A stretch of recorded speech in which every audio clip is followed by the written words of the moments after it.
Right. Hey, everybody. Welcome to another episode of Wine Street.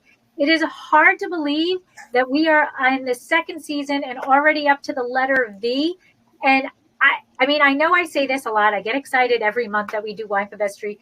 But this month, I am beyond excited because I am seeing faces that I met, like, I think it's 2 or 3 years ago when I had the honor of traveling to Milan as us Americans, Villeneuve. And I got to see them, and it's so nice to see faces again. And Villeneuve is known for their Cab Franc, and everybody knows how I am all about the Cab Franc. So welcome. We have three amazing guests here today. We have Andres Jorge, Andrea Gear, and Erhard Human, who I probably pronounced incorrectly, but it's perfect. That is what Americans do so well, pronounce things incorrectly. So if you guys want to do a brief introduction first and tell us who you are and how you are into the wine world, and we will get going. So Andres, you want to start first? Okay, so hi everyone. I'm very happy to see you again after a few years, and I'm very happy to be here on this tasting today. So I'm representing our family winery. So we have a family winery since 1978, let's say. Actually dates back seven generations, so it has a longer history. But as you may know, Hungary had a little break for 2 generations. So actually my father had to restart everything in 78.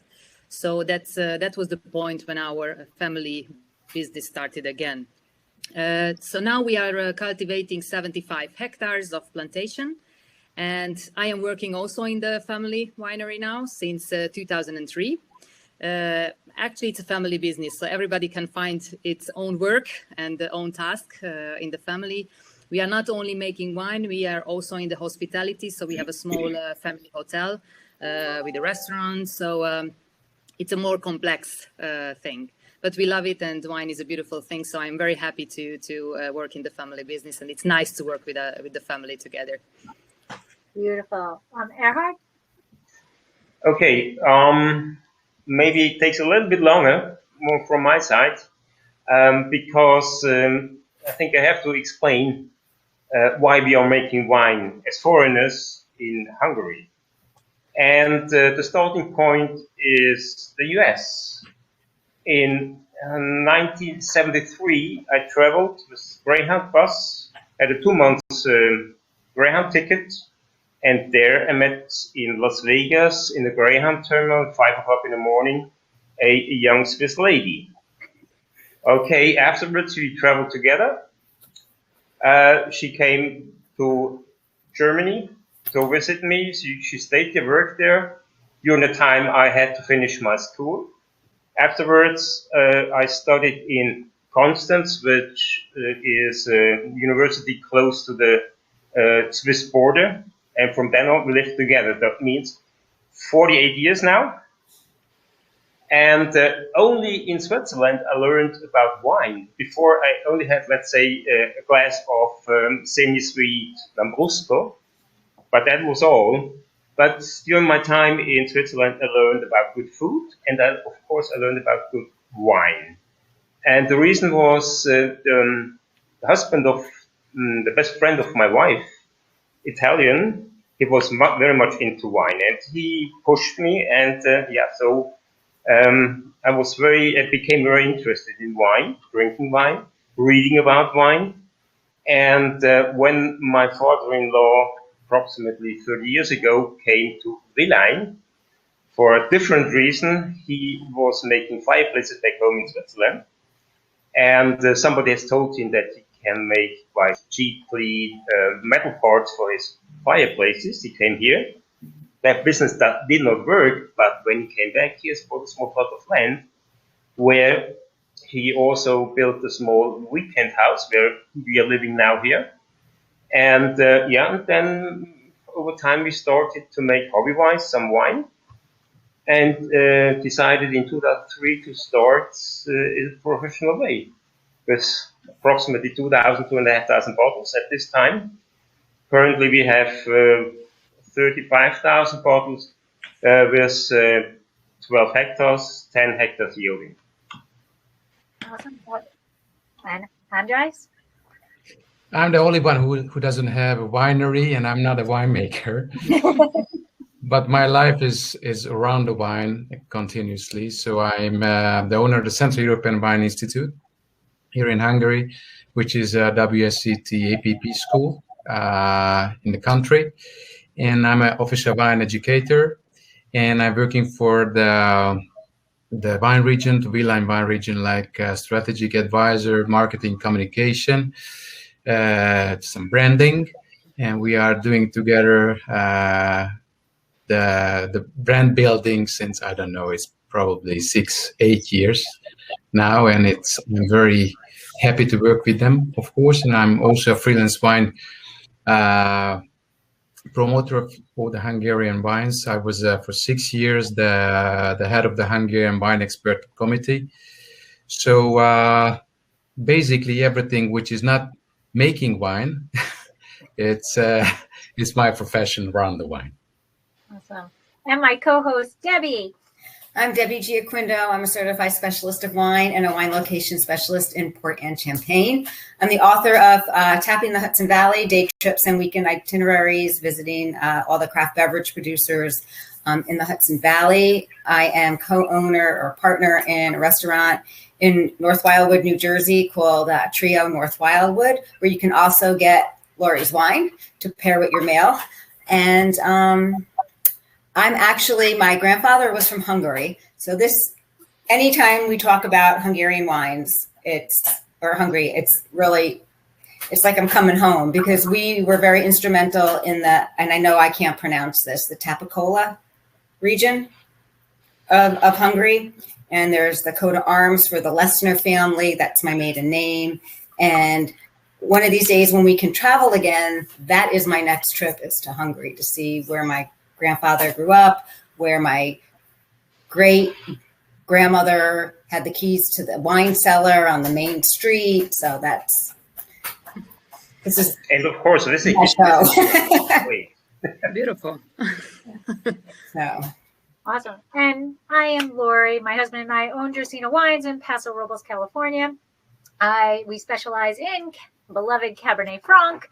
And in addition to that, my UC Davis winemaking degree, I also have WSET Level 2, Champagne Specialist, and Som Service. So we are so excited to get into Vilan today. I'm so happy. I'm so happy. But we're going to start off with our little video for our introduction.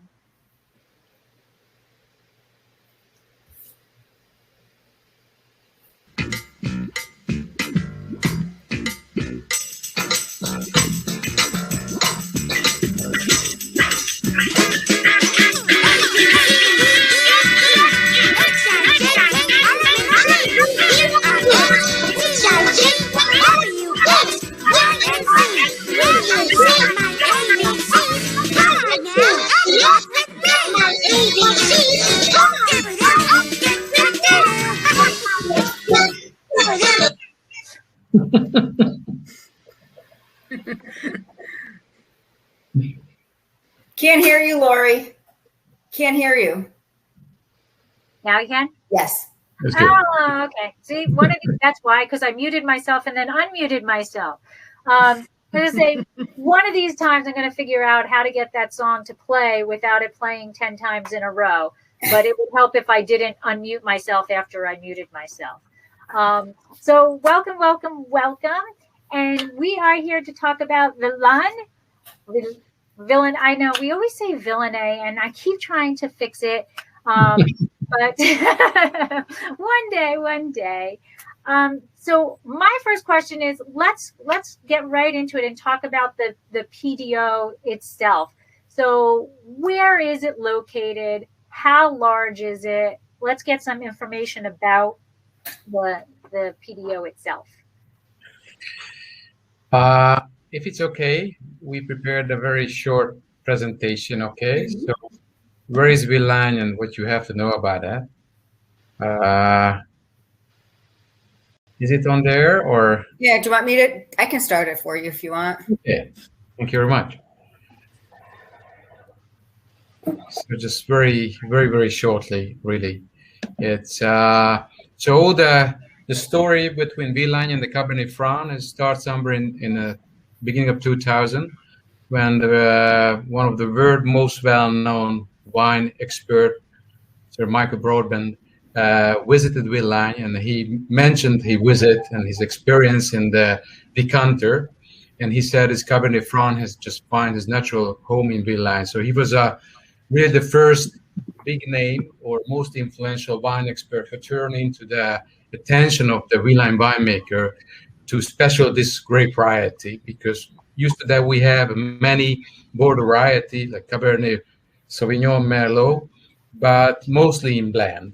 And since that, we try to focus, the Villain wine region try to focus on the special grape variety, which grape varieties are loved in Villain and Lori as well, as we already know, which origin is back to France, and it's a very versatile variety, which is quite good with adaptability for different climate, from the cooler maritime climate in Loire to Tuscany with the more Mediterranean climate, or even to Villain, which is a sub-Mediterranean climate. Also, the soil is very different in the Loire, in Tuscany, or in Villain, but the limestone clay loess combination almost everywhere we can find just as well in Villain. We believe that the grape variety itself is more versatile than the Cabernet Sauvignon. It's very similar to structure, with a high tannin, with a little bit high acidity, but the fruitiness, it's not just black, but also the black and red fruit combination with very juicy fruits, but at the same time some sour fruit as well, what we rarely find in a Cabernet Sauvignon. And we know it's, of course, this is the majority of the vineyard area is in France and next to Italy. But if we take a look around, that Hungary has the 5th biggest plantation in the world from this grape variety. And especially in Hungary, the majority of this Cabernet Franc is in Villain. So that's why we have very high importance of this critical grape variety, which is in Hungary, we have 22 wine regions. And within these 22 wine regions, we can see spread all over the country. So from north to south, from west to northeast, almost everywhere.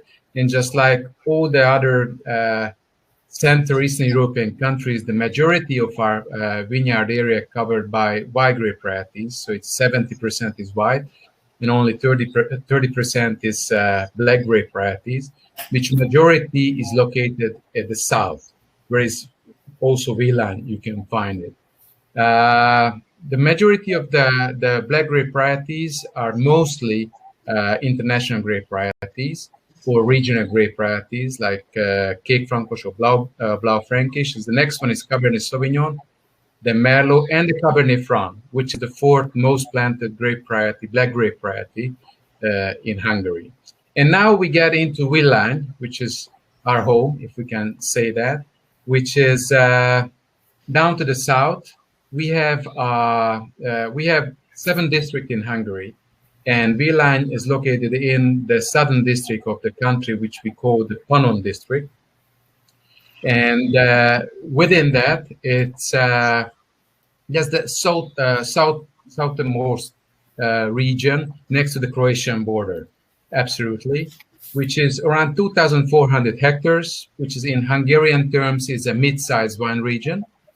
With a very special location, and because this is the southern point of the country, this is the warmest point at the same time of the country. The climate is all around in Hungary, mostly continental, but here we almost say sub-Mediterranean. It's the average sunshine hour is higher than anywhere else in the country. The average temperature is also higher, at least 1 degree than in the north. It's the precipitation is average, like anywhere else. The problem is that this is mostly between March and I would say in October, but not in this year because we have extremely difficult March and April. It was very wet, but from May to July, it was absolutely without any rain, without any showers. So it's a serious problem. About the surface is moderate hilly. The region between 150 and 350 above the sea level. But the most of the best sites around 200, 250 meters above the sea level. The soil is a mix of limestone, a loess, a clay, or loam, a brown forest floor. So it's pretty versatile soil. But if I'm going back for this map, it's we can say we can divide it for two sub-regions. The region one is the eastern part, which we call V-line. That's the more hilly side, and here the soil is mostly clay, brown forest floor, mar or loam. And on the western side of the area, we call the Siklos area. So the Gera Winery is located in the V-line area, and the Hyman Winery mostly located in the Siklos area. So Siklos is less steep slope, if I can say that, so much more moderate. And the soil is much more limestone and loess combination. So it's a little bit higher acidity what we can find there. About the grape varieties, the second most important grape varieties, it's the Cabernet Franc, and it's almost there to being the first. It's the Cabernet Sauvignon was much ahead of the Cabernet Franc, but now it's just a very little the difference between them. It's more and more wine producer focused on the Cabernet Franc, like a single grape variety, which is in style is absolutely different than what you can taste in Loire or anywhere else in Europe. Because of the climate, because of the soil, it's a fuller body with higher tannin, it's with still a vivid acidity and a little bit of higher alcohol, but because of the location. So again, this is almost a sub-Mediterranean climate, so it's reduce the alcohol. It's a very difficult thing. The flavors are very ripe, black and red fruits flavors, combination of black cherry, red cherry, bramble fruit, plum, and also it's a very spicy flavors with black pepper, some herbaceous flavors, and because by the regulation also, the V-line winemakers use quite frequently aging the oak from 250 for 500 liters. It's you can feel also the notes of the oak age or the oak in the different sweet spices or dark chocolate. And of course, every premium brand need a very serious classification system. And in terms of Cabernet Franc, in V-line, we have a 3-tier classification system. The first is a Classicus, that's the basic. That's which is gave the very solid foundation of the Cabernet Franc in V-line. It's no obligation or no necessary aging in this category. Mostly it's age for maximum of half year or a year in oak and bottle, but some producer make without any oak. The second category, it's one of the most precious category. It's a premium category. The premium, it means lower yield, and it's already a minimum 1 year aging requirement in oak. It's normally in this category, it means from 16, 18 months to 24 months. Andra and Erhard will tell what different oak type what they use. And in this category, we use the expansion of the V-line Franc. So from this premium level, we don't use the Cabernet Franc. Mostly we use the V-line Franc. And from 2015, there is a super premium category also from the 2015 vintage. which is the lowest yield, and there is a minimum of 2 years aging, which is at least 1 year in oak. But normally here it's around 18 months to 24 months, the aging time in oak, and then extra 1 year in the bottle before the release. And in this case, it must have to 100% Cabernet Franc. So this is, I would say, the DOP or AOC regulation within the 2,400 hectares, whereas the Cabernet Franc, like a brand and like a premium variety, the most important variety of the region. Welcome. Thank you. Look at those vineyards. So pretty. Yeah. Deb, do you have a question? No, actually, my question was about the different classes. That actually, I've written that down because I wanted you to explain it. But the premium does not have to be 100%. There can be. Is there a minimum amount of Cab Franc that it has to be? 85% is a minimum, but generally the premium is also 100% Cabernet Franc. Okay. And the classic would be 85, at least 85% as well. Yeah. By the law, if you put on the grape variety on the label, like a single grape variety, it means it's 85% at least. Okay. So in America, we have a 75. Our rule is 75. So to call it Cabernet Franc in America, it needs to be 75% Cab Franc. So we take this very seriously in Villain, because if it's written on the label, the grape variety, and especially for the premium brand, the Cabernet Franc or Villain Franc, it means it's almost, in all the cases, it's 100% Cabernet Franc. Oh, very. Okay. So Karen has a question. She's a listener. Yeah, she's a listener. So she recently purchased a bottle of Albarino from Bevmo. She's in California, from the Garzon Winery, and it was the 2020. And she said, "Are you familiar with this grape's presence in Hungary?" The Albarino we don't have in Hungary. That's mostly in the Iberian Peninsula where you can find it. It's in Spain and also in Portugal. It's a very light, easy to drink, or good to drink white grape variety. We don't have that. The majority of the Hungarian white grape varieties are unique indigenous Hungarian grape varieties or regional grape varieties. So like Furmint, like Olasz Riesling, like Harslevelű, like Hungarian crossings. Of course, we have Chardonnay and Sauvignon Blanc and Rhine Riesling, but I would say this is the more well-known, but the majority, it's absolutely Hungarian grape varieties. Okay, because she said this Albarino she's referring to was from Hungary. And she says maybe the label was wrong. Maybe the label. Maybe it was. Yeah. Yeah, could be. Yep. You never know when you're in Bevmo with that 5-cent sale. You never know. So, Andrea and Erhard, your wineries are in the two different regions of Villain.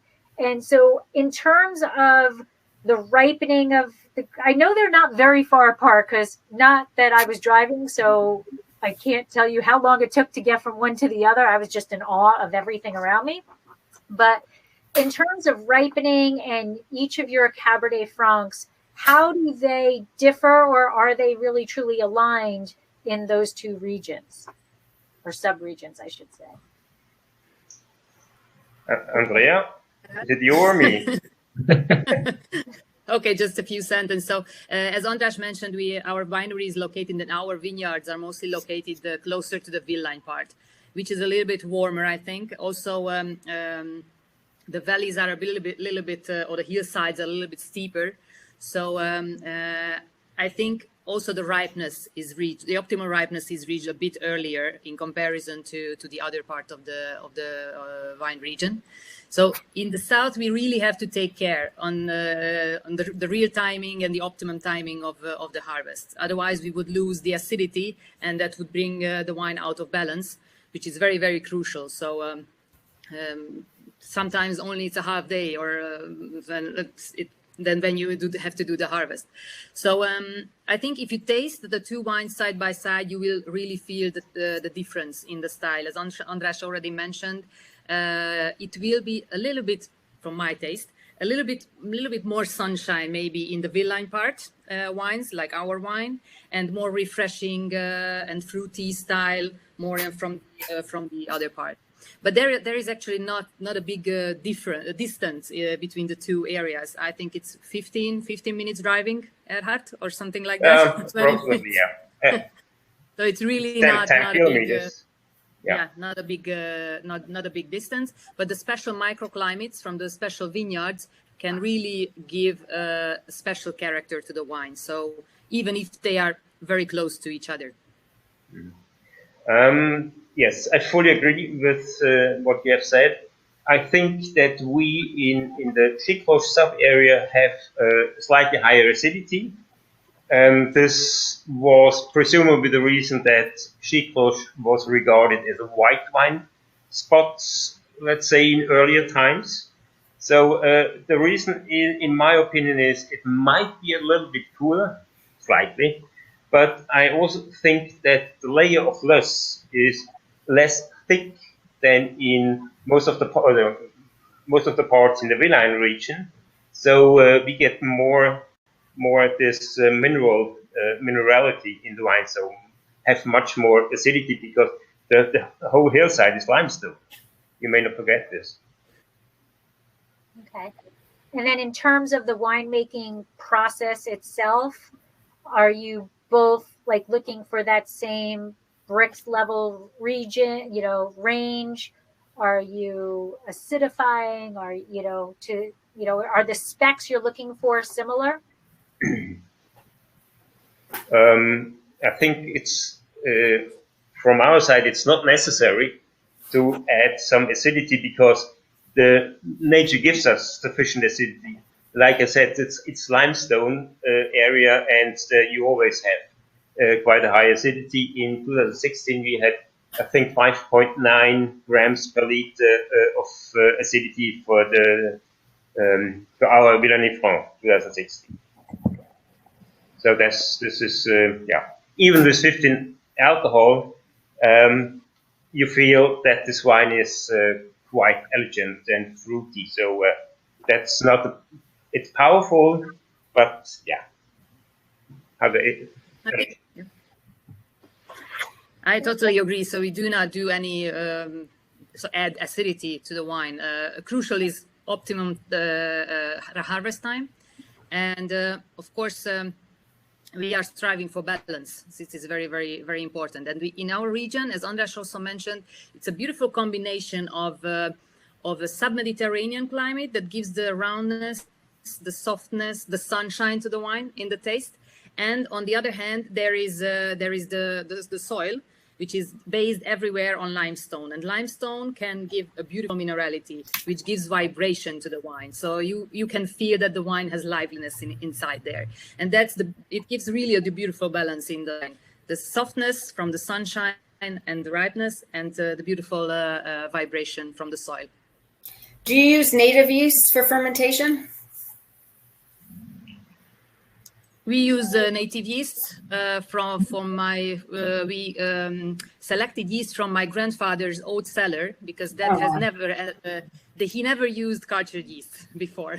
Okay. So we went there and we selected some yeast from his own old cellar, and we use his yeast actually with the help of the research center in Pécs for viticulture and winemaking. With their help, we could make our own yeast, and we add this yeast for fermentation of our wine. No, we use cultured yeast. Okay. Yeah.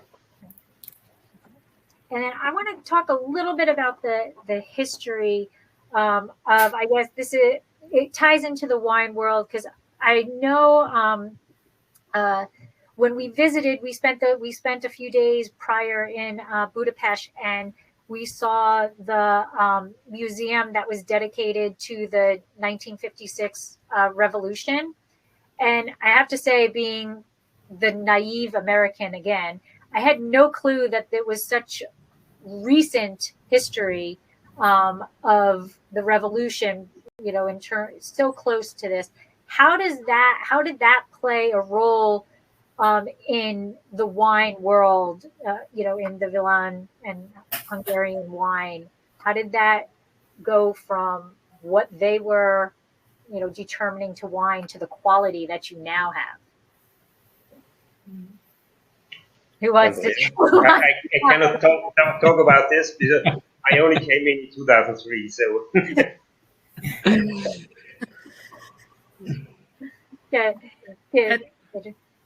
Okay, just a few sentences. So it's as I mentioned in my introduction, that my parents also started in '78, first dealing with wine and viticulture. But actually, at that time we had communist regime in Hungary, so it was not really allowed to have big vineyards or to buy land, or the maximum what a family could own was only 1 hectare of plantation.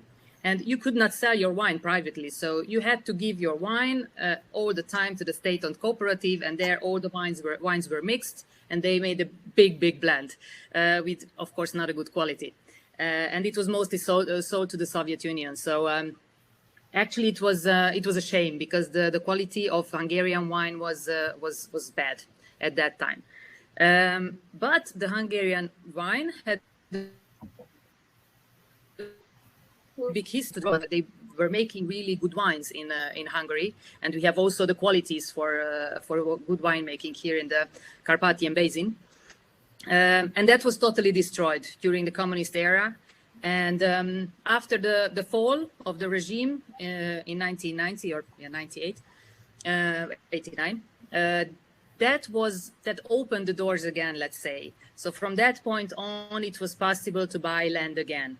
And from that point on, could also our real family winery start its work, because then my father could buy land. My grandfather told him which were the best locations for growing grapes before the communist regime, because at that time the slopes, the steep slopes, they were left there because it was hard to cultivate, and they were just striving for quantity, not for quality. So all these beautiful hillsides had to be planted again. So big melioration work had to be started at that time. So we were also buying land step by step. So we could just sell some wine, we earned some money, and then we could buy a little land again. So that was just a step by step building. And the quality, of course, at the beginning of the 90s was not the same as we can taste today. Because at that time, my father's generation had to learn everything from zero again. So these big books, in comparison, let's say, with in France or in Spain, these big books, what the generation wrote from time to time, they gave it to another generation. Here are the things what we experience. Please use that. You do not have to find out new things. This is working. So this was missing in Hungary, and my father's generation had to actually start again to write these books. How to cultivate the vines, what is the best yield control, what type of oak to use, what to do in the vineyard, and of course learn their own vine region, what qualities it has. So and it takes actually a long time. As you know, it's in winemaking and viticulture, everything takes years, many years. If you do a plantation, then after 6 years you can taste the wine, because you have to wait 3 years to harvest the first bunches, and then you make the wine, you age it in the bottle, and then in the bottle. So it takes a long time. But I think Hungarian winemakers have done a huge work in these, let's say, short 20 years or 30 years, because it was really a big jump in the quality beginning of the 90s till today. Wow. Yeah, it's a huge development in the last 30 years. It's just giving the numbers of these things. When in the 60s, in Hungary had 200,000 hectares under wine. Without, Hungary was the biggest wine supplier of not just the Eastern Bloc, but next to France, Spain, and Italy. Hungary was the 4th or 5th biggest wine producer of Europe. Then of course, all this wine is just, Andrea mentioned that we supply the whole Eastern Bloc.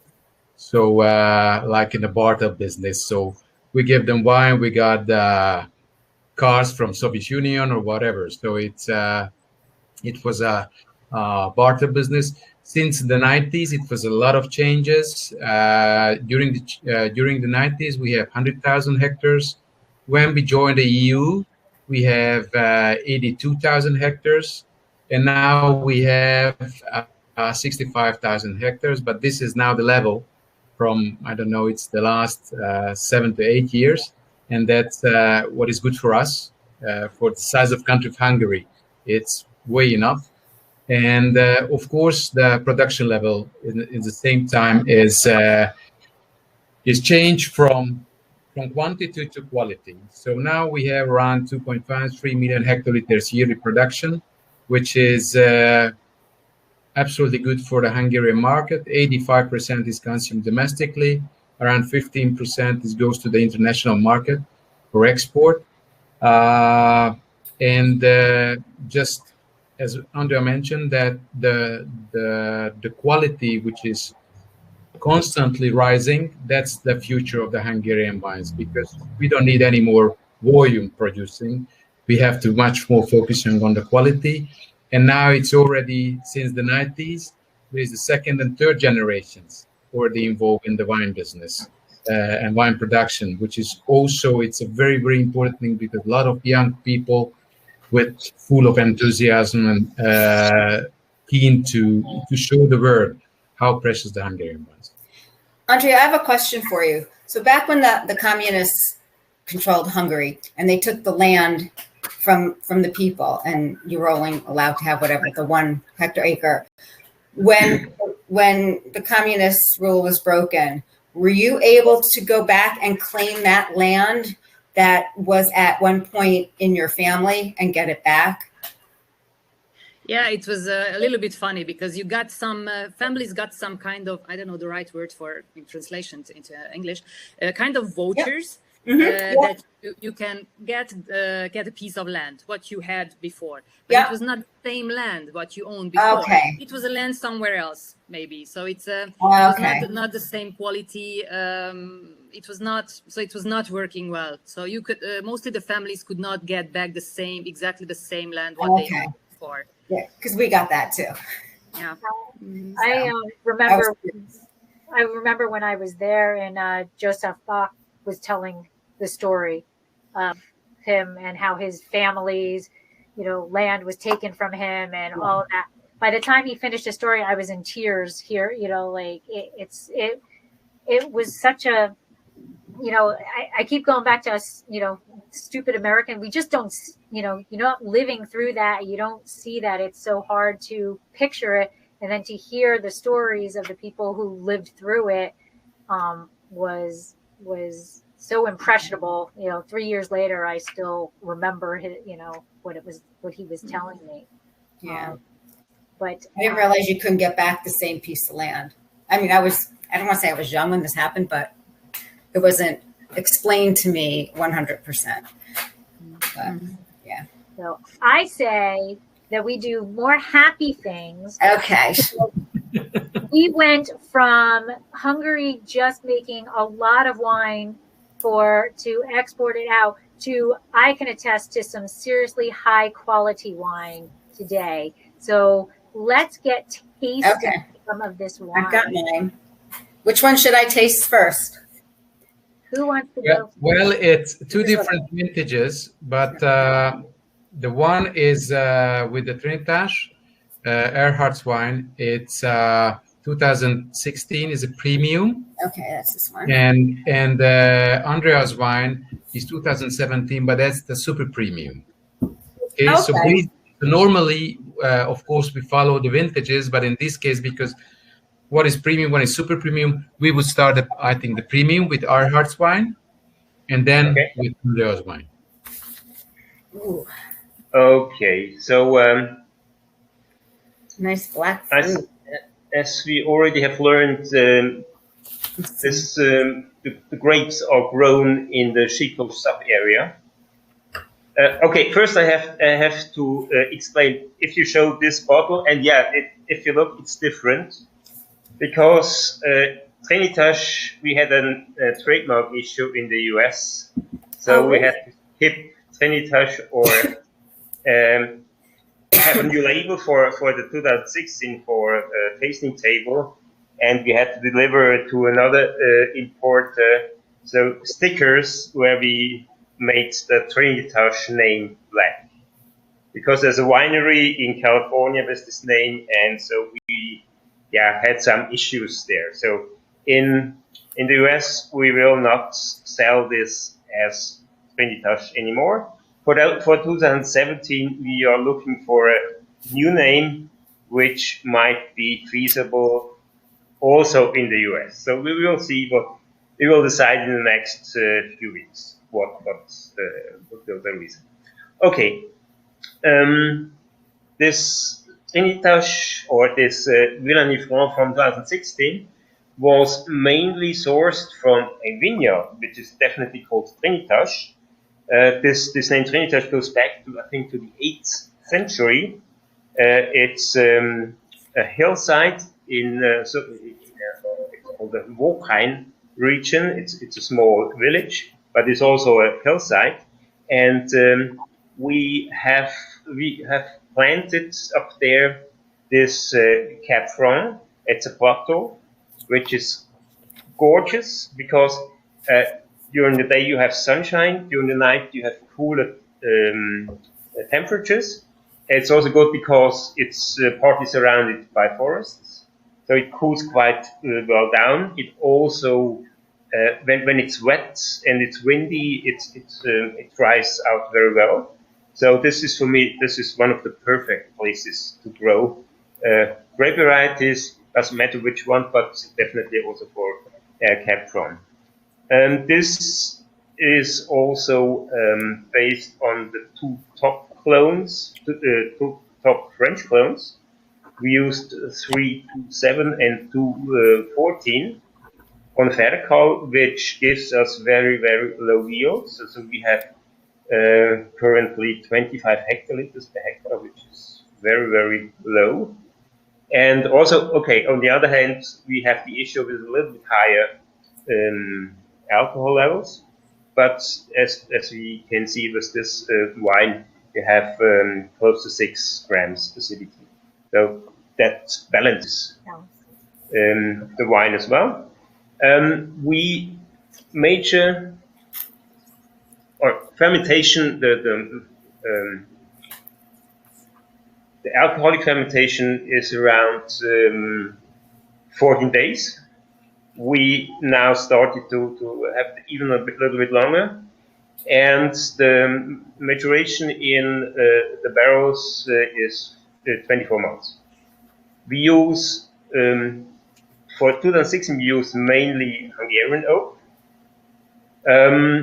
We now on the way to also bring in some French oak and use more top Hungarian oak to even lift the quality of the wine itself. And after this 24 months, we put the wine together in a stainless steel tank, that they grow together for 2 months and then bottle it. You said it was clone 214, and what was the other clone? 327. 327. Yeah. And we have these classifications. Are you determining which classification you want it to go into while you're going through the winemaking process, or after you're tasting it in barrel, you then submit to a specific classification? Okay. First of all, definitely the second part, but I think this would also go into a super premium category. The only reason is this vineyard is not registered for super premium, so we fulfill all the requirements. Again, we have 25 hectoliters per hectare. We age it for 2 years, even in barrels, not only partly in bottles and both. So, and I think quality-wise, it should go into super premium, but as I export, let's say 90 or more than 90% abroad, nobody abroad knows about this classic premium, super premium category. It's also relatively complex or complicated to explain to my foreign clients what's behind that. So currently, I'm only pushing Heumann. That's the point, and I always like to try have a kind of brand name, which also gives a certain that you can refine it. I was really, I mean, in researching, I didn't realize that there was classifications. So now that just, opened my eyes to, Hungarian wine, because I bought Hungarian wine in the past and just never knew. You have to explain this to the clients. It's known in Hungary now, but if you want to transform this into abroad, you need to have quite a lot of money to do some marketing. If nobody knows about this, that's a problem. So I don't have the power, the financial power. Also educating. So I have educating the people about the classifications. Yep. And this classification protocol, there you have a group that they're tasting this wine there because they come through and they're checking up on you, correct? So can you just explain how the regulations, how they make sure, how you're guaranteeing them, I guess, that these classifications are done because they're checking on you? Who wants to answer? So there is a regular classification board. I mean, the tasting. That's the word, board. Who taste every Cabernet Franc or Villain Franc wine based on the classification level, but the producer mark. Okay, and there is a general board and there is a specific board for Villain Franc and Cabernet Franc. And they are the only one who can make a decision. Is this category is fulfill the requirement of the premium or the super premium category? So this is not from outside. This is from a very small group of people, experts, winemakers from Villain, who made the decision, who has a right to make the decision to evaluate the system and the wines. Okay. Perfect. That word board was going out. I couldn't think of it. And then I don't know if you can answer this or not because it is in America. Do you know what this would retail for people here in the United States who would like to purchase it? I can find it out. Hold on for a second there. Okay. I will find it out during the. Perfect. And while you're searching, let's try the other one. Andrea's wine. Yeah. So the next wine is. It's a lot different in aromas. Mm-hmm. I smell That's more. That's what I was telling. Even if they are not at a big distance from each other, the two stations, but they can give really different character and different characteristics, what you can find in the nose, on the palate. So it's this has more baked fruit, I think, in it. I gotta keep. It's a warmer location. Yeah. So actually, we are working with Cabernet Franc for a long time, almost 30 years. So our first vintage was 92, what we made with the family, and we do not make it every year. So we do make this wine only in the best vintages. So it's very, very interesting when we do vertical tasting. So when we taste through all these vintages, what we have done so far, and it's really visible and tasteable, the difference between the wines of the 90s and the wines after 2000. It was a big change, and actually it shows also our way of learning and how we made and softened always the wine, made the refinement all the time, because we were learning our wine, our location, our vineyards, our winemaking and viticulture. So if we talk about the wines of the 90s, they were a little bit had I would say more tannins, more direct tannins, and the wines were more robust, I would say. And of course, at that time, we were working with a bit higher yields in comparison to today. So, and after 2000, that was, I would say that was a big change. 2000 vintage was a big change in our region. So from 2000, we were working with 5-6 bunches, only with 5-6 bunches per vine, not more, for the top wines, also for the Cabernet Franc. So it means around 0.7 kilograms per vine. And the tannins were not that much direct. They were more velvety, more round. They are there, they are present. When the wines are young, of course, more present than later. So, but there were more fruitiness in the wine and more kindness, more roundness. Okay, it was also a bit higher alcohol, but I think we are focusing in our winery very much to have not too high alcohol, because that can bring also the wine out of balance. So, and to be honest, I'm never checking the alcohol on the label. Only when I after tasting, I feel that it stands out. So if it's burning my throat, then I'm checking what's the alcohol level. And also a 13.5% alcohol can stand out if the wine has not enough body. So not only the 14 or the 14.5%. So that's these wines are more lovely after 2000. They're more lovely, more what people would love to taste, love to drink.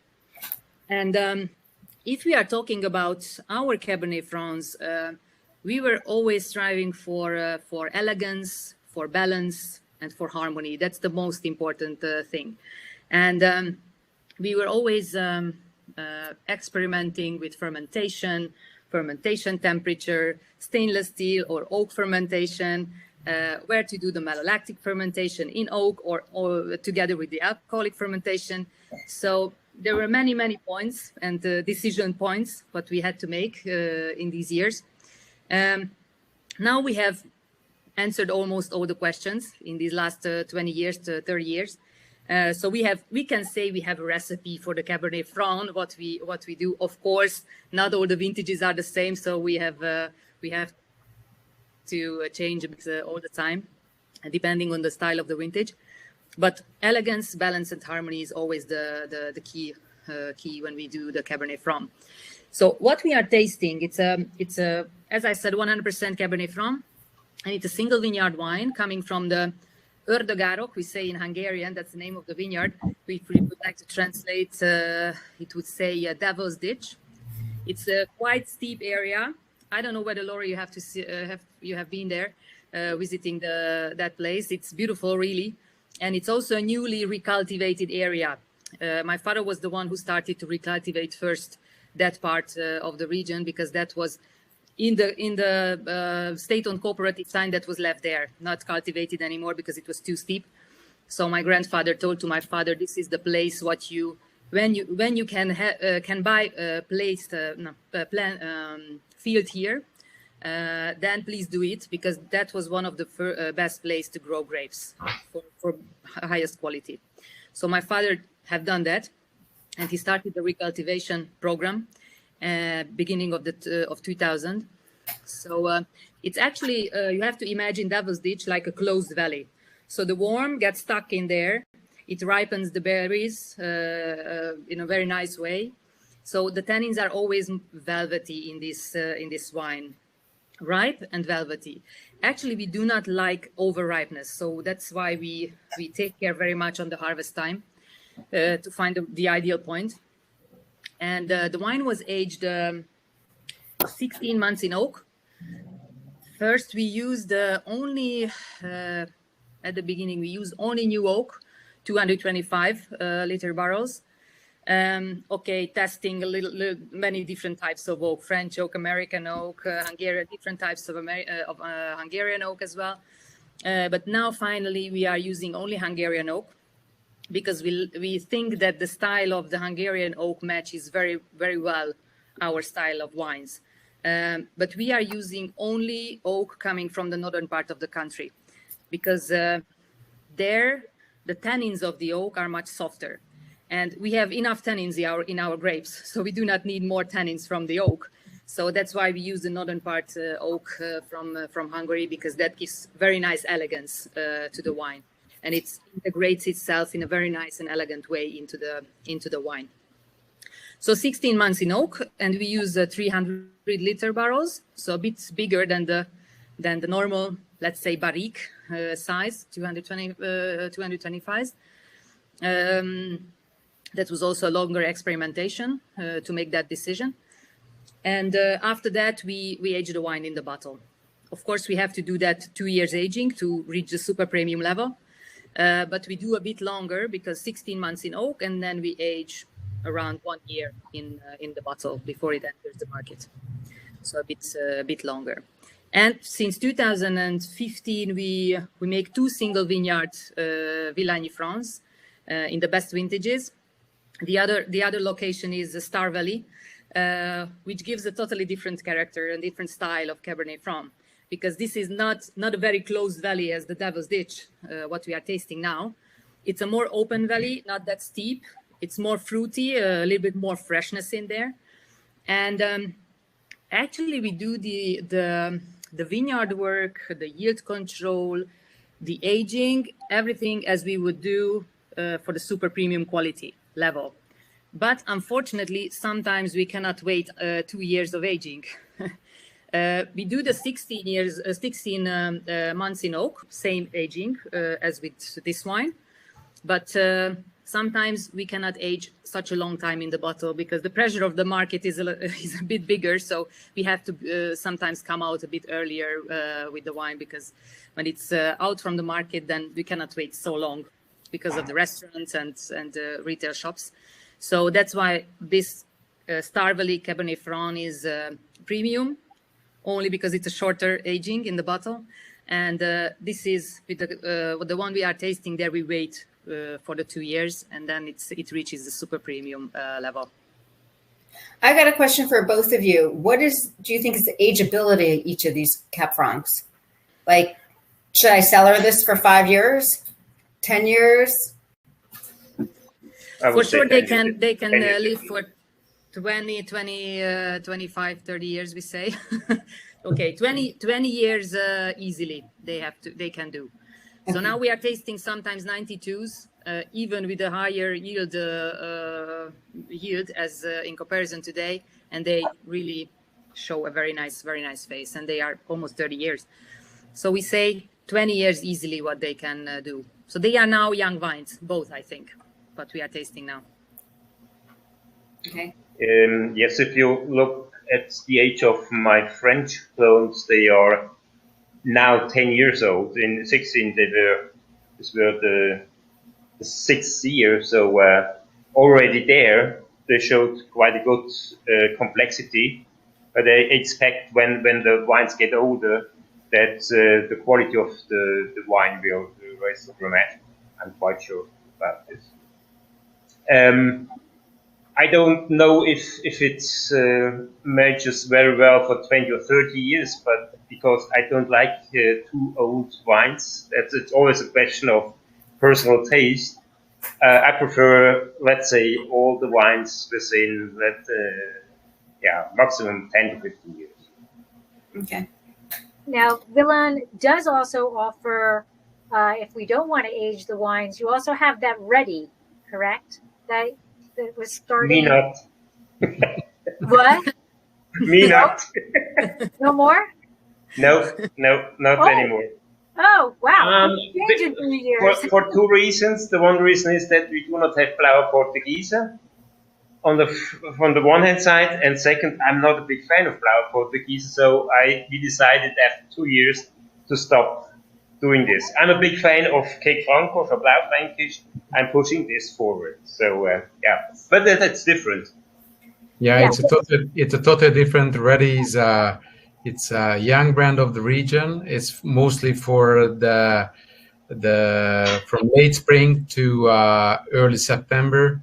So really A whole seasonal, different profile. yeah, for a summer wine, because Wine is a four-season attraction, and the reason why we create the brand is to provide for the wine tourist something which is still red wine, but a lighter style, like a bistro style red wine, which is based on the Portugieser, but it's a totally different story than Cabernet Franc. Maybe for P next time around we'll use that grape. Yeah, we'll bring back for that. Yeah. Karen has a question, and she wants to know where she can buy Hungarian Cab Franc in the States, particularly Northern California, because that's where she lives. Yeah. Okay. I have an importer in California, Euro Drink Importer. So they sell currently my 2015 Trinitas or Villani Franc. Euro Drink Importer. Okay.